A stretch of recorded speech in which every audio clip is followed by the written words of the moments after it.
Hello दोस्तों, welcome to विद्यालय IAS. Chhattisgarh के इतिहास में आज का प्रश्न है, फड़ी नागवंश के शासन क्षेत्र था। फड़ी नागवंश का शासन क्षेत्र था रतनपुर, रायपुर, कवर्धा, खैरागढ़। तो इसका आंसर हो जाएगा कवर्धा। कवर्धा और मैकल क्षेत्र में कौन से राजवंश का शासन था? फड़ी नागवंश का। इससे पहले अगर आप विद्यालय आईएएस में नए हैं तो प्लीज चैनल को सब्सक्राइब करें, वीडियो को लाइक करें, शेयर करें। फड़ी नागवंश के प्रथम शासक कौन थे? देखिए, फड़ी नाग, ठीक है, नाग, नाग यानी कि सर्पकुल। सर्प में ही होता है अहिराज, एक सांप होता है, ठीक है। तो उसे कोट करके हम अहिराज देव को याद करेंगे। अहिराज देव फड़ी नागवंश के प्रथम शासक थे। फड़ी नागवंश के अंतिम शासक कौन थे? फड़ी नागवंश के अंतिम शासक थे मोनिंग देव, ठीक है। मोनिंग देव। भोरम देव का निर्माण कब हुआ था? किसके काल में? छिंदक नागवंश के काल में, नल वंश के काल में, फड़ी नागवंश के काल में, कलचूरी नागवंश के काल में। तो देखिए, भोरम देव कहाँ पे है? कवर्धा में है। और कवर्धा में किसका शासन था? फणी नागवंश का शासन था, ठीक है। तो इसका आंसर हो जाएगा फणी नागवंश। गोपाल देव ने सन 1089 यानी 11वीं शताब्दी में कवर्धा के छपरी के निकट चौरा ग्राम में भोरम देव मंदिर का निर्माण कराया। श्री लक्ष्मण देव राय द्वारा निर्माण किया गया। किसका निर्माण किया गया? भोरम देव मंदिर का निर्माण किसके द्वारा किया गया? श्री लक्ष्मण देव राय के द्वारा। देखिए, गोपाल देव का टाइम लाइन था, ठीक है। गोपाल देव ने आदेश दिया था, लेकिन श्री लक्ष्मण देव राय के द्वारा क्या किया गया था? इसका निर्माण कार्य करवाया गया था। राजा लोग खुद तो ईंट पत्थर उठाते नहीं थे, ठीक है। रतनपुर के कलचुरी राजवंश की राजकुमारी का विवाह फणी नागवंश के किस राजा से हुआ था? कलचुरी राजवंश की राजकुमारी थी अंबिका देवी। इनका विवाह हुआ था राजा रामचंद्र देव के साथ, ठीक है। और इसी विवाह को करवाने के लिए किसका निर्माण हुआ था? मड़वा महल का निर्माण। रतनपुर की कलचुरी राजकुमारी अंबिका देवी का विवाह फणी नागवंश के राजा रामचंद्र देव से हुआ। रामचंद्र देव द्वारा ही कवर्धा में मड़वा और छेरकी महल का निर्माण कराया गया था। इसी शादी को करने के लिए मड़वा एवं छेरकी महल किसके काल में बना था? किसके काल में? रामचंद्र देव के काल में। कहा जाता है कि नागवंशी शासक द्वारा छत्तीसगढ़ में मंदिर बनवाया गया, उसका नाम क्या था? भोरम देव मंदिर। भोरम देव मंदिर, रेवंत मंदिर, शिव मंदिर, बूढ़ा मंदिर, इनमें से कोई नहीं। तो आंसर हो जाएगा हमारा भोरम देव मंदिर। साथ ही साथ आप अपने आंसर को भी रिमाइंड करते जाइए, कमेंट में पिन करते जाइए, जिससे क्या होगा? आपका रिवीजन होगा, ठीक है। छत्तीसगढ़ में फड़ी नागवंशी राजाओं का मड़वा महल मंदिर शिलालेख किस सन का है? ये 1349 है। 1349 है ये, ठीक है। 1349, गलती से ऐसा टाइप हुआ है, इसको हम 1349 ही पढ़ेंगे। भोरम देव मंदिर का निर्माण 11वीं शताब्दी में चोल वंश द्वारा, 11वीं शताब्दी में नागवंशी वंश द्वारा, 13वीं शताब्दी में चालुक्य वंश द्वारा, 13वीं शताब्दी में चोल वंश द्वारा। तो क्या हो जाएगा आंसर? 11वीं शताब्दी में फणी नागवंशी शासक थे गोपाल देव। इन्होंने क्या किया था? निर्माण करवाया था। किसने निर्माण किया था? श्री लक्ष्मण देव राय ने किया था।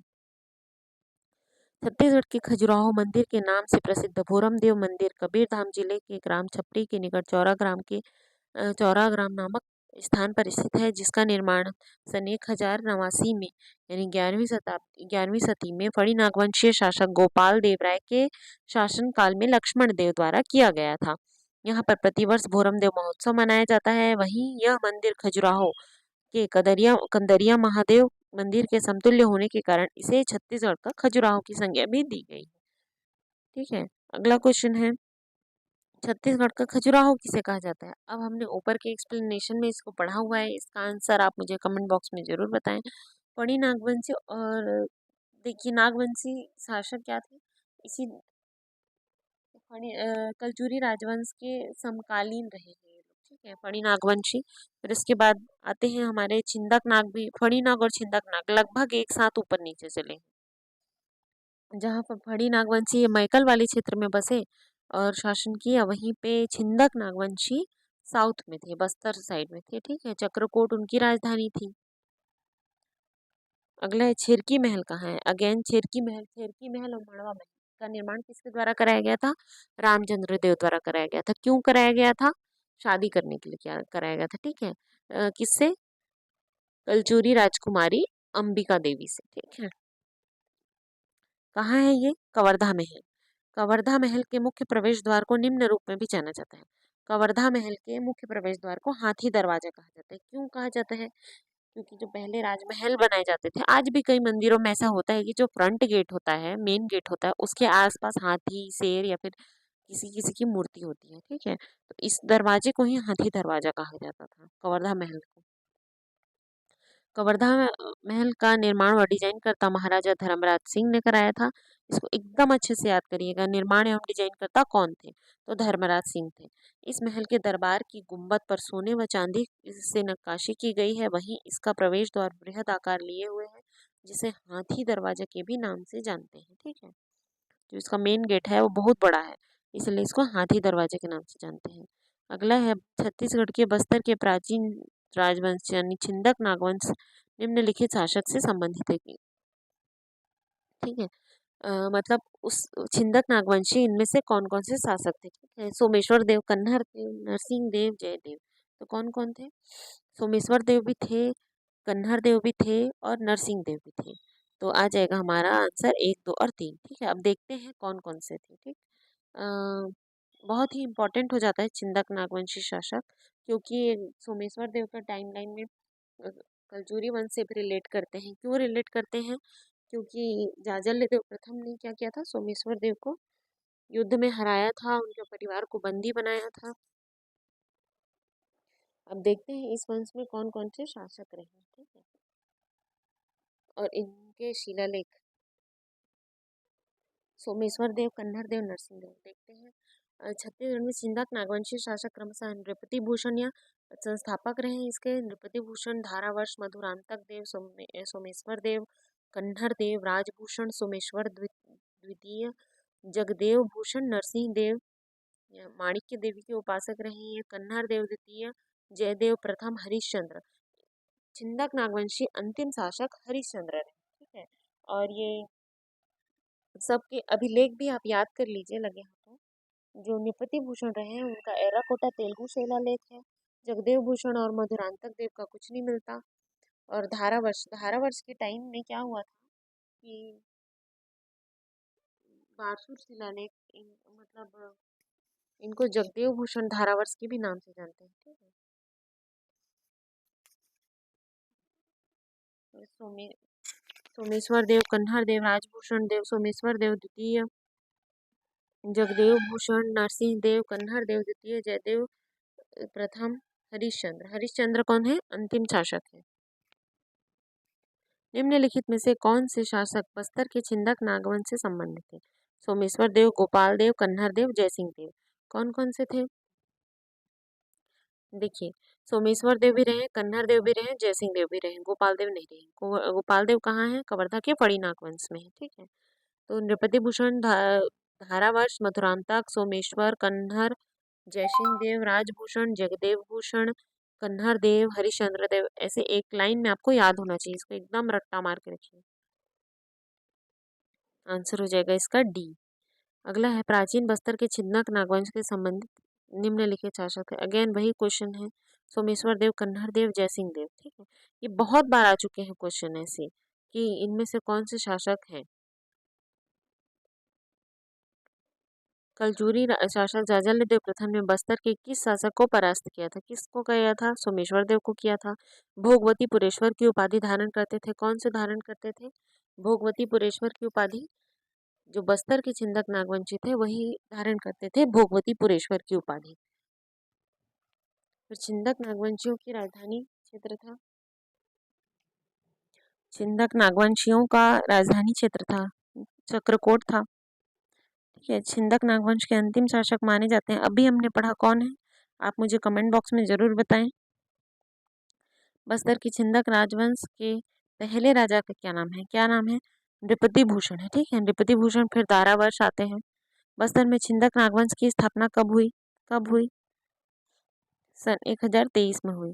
राज्य में छिंदक नागवंशियों का शासनकाल 1023 से 1324 तक रहा है। फिर अगला आता है कुर्सुपाल शिलालेख किस राजा के बारे में जानकारी मिलती है? ये क्वेश्चन आया था CGPSC प्री 2020 में आया था। ठीक है, इसका आंसर हो जाएगा सोमेश्वर देव। सोमेश्वर देव का क्या कौन सा अभिलेख है? कुर्सुपाल शिलालेख है। नृपति भूषण का एर्राकोटा शिलालेख है। ठीक है, धारावर्ष बारसूर शिलालेख। कुर्सुपाल शिलालेख से चक्रकोट के छिंदक नागवंशी राजा सोमेश्वर देव प्रथम के राज्य सीमा क्षेत्र के बारे में पता चलता है। अगला है कुर्सुपाल शिलालेख के अनुसार बस्तर के किस शासक ने मधुरांतक देव का वध किया था? किसने किया था? जो उसके बाद आए। किसने? सोमेश्वर देव ने मधुरांतक देव का क्या किया था? वध किया था। ठीक है, सोमेश्वर देव ने मधुरांतक देव का वध किया और क्या किया? फिर शासन किया। कुर्सुपाल शिलालेख के अनुसार कुर्सुपाल शिलालेख किसका हुआ? फिर सोमेश्वर देव प्रथम का हुआ। कुर्सुपाल अभिलेख सोमेश्वर देव प्रथम से संबंधित है। इसमें वर्णित है कि सोमेश्वर देव प्रथम ने अपने प्रतिद्वंदी मधुरांतक देव को युद्ध क्षेत्र में मार डाला था। अगला है काले ग्रेनाइट से निर्मित नंदी बैल किस स्थान पर है? तो देखिए, ये नंदी बैल बारसूर में है। जब धारावर्ष का काल रहा है तो उस काल में बहुत निर्माण हुए, क्योंकि इनके सेनापति थे चंद्रादित्य। ठीक है, यही बारसूर में ही बड़े गणेश की प्रतिमा, ढोलकल गणेश की प्रतिमा, फिर चंद्रादित्य का मंदिर, बत्तीसा मंदिर सब मिलता है। प्राचीन चंद्रादित्य समुद्र नामक सरोवर किस स्थल में है? किस स्थल में है? आरंग, मल्हार, बारगांव, बारसूर या फिर अड़भार? तो इसका आंसर हो जाएगा बारसूर। छिंदक नागवंशी शासक धारावर्ष के काल में निम्न उल्लेखनीय कार्य हुए थे। क्या क्या कार्य हुए? मामा भाचा मंदिर, बत्तीसा मंदिर, विशाल गणेश की प्रतिमा, बड़े गणेश की प्रतिमा इसी को कहते हैं चंद्रादित्य, चंद्रादित्येश्वर मंदिर, चंद्रादित्य सरोवर। पुराना मामा भाचा का मंदिर इनमें से किस स्थान पर है? बारसूर, जयजयपुर, बलरामपुर, कांकेर। तो अगेन आंसर हो जाएगा हमारा बारसूर। ठीक है, ढोलकल क्षेत्र जो हाल ही में समाचार में था, किसमें किससे संबंधित नहीं है? छिंदक नागवंशीय गणेश की मूर्ति, नारायणपुर जिला, उपरोक्त में से कोई नहीं। इसका आंसर हो जाएगा नारायणपुर जिला, क्योंकि बारसूर कहाँ पड़ता है? दंतेवाड़ा में पड़ता है। ठीक है, तो इस प्रकार आज हमारे बस्तर के नागवंशी, छिंदक नागवंशी, कवर्धा के नागवंशी यानी फड़ी नागवंशी शासक का एमसीक्यू के माध्यम से हमने कवर किया है। आप ये वीडियो 2 से 3 बार देखिए, आपको शासकों के नाम भी याद हो जाएंगे, उनके द्वारा किए गए कार्य भी हो जाएंगे। ठीक है, साथ ही साथ अगर ये वीडियो अच्छा लगा हो तो प्लीज़ चैनल को लाइक करें, चैनल को सब्सक्राइब करें, वीडियो को लाइक करें, शेयर करें। Thank you so much for watching.